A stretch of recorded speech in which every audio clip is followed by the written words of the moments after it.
சொல்ற மாதிரி கொண்டு வராங்கடா ஸ்டோரியில. நான் என்னடா பாவம் பண்ணேன் இவங்களுக்கு? கொன்னது இல்லாம தலைய முடிஞ்சா இப்ப அப்பாக்கு என்னடா சொல்ல போற? முன்னாடியே சொல்லியாச்சு போல. பிளாஷ்பேக். உங்க அப்பா என்னத்த பண்றாரோ குடிச்சிட்டு படுத்துருப்பாரோ. மோப்பிள்ளைதான் வருதுடா. பூச்சாண்டி. பூச்சாண்டிடா இல்லடா அம்மா. சோகமா இருக்கணும்டா, சிரிச்சுக்கிட்டு இருக்கோம்டா. சோகமா இருக்கும்.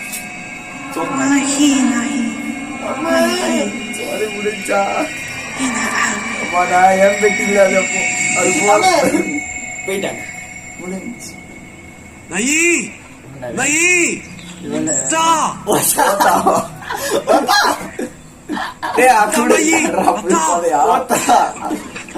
விஷத்தை குடிச்சிட்டு படுத்துனாரு போடா. விஷத்தை குடிக்க விட்டீங்களேடா. டாக்டர் வாங்க டாக்டர். அவர் என்ன ஓடி வராது, தள்ளி விட்டு அவர் சுத்துறாரு.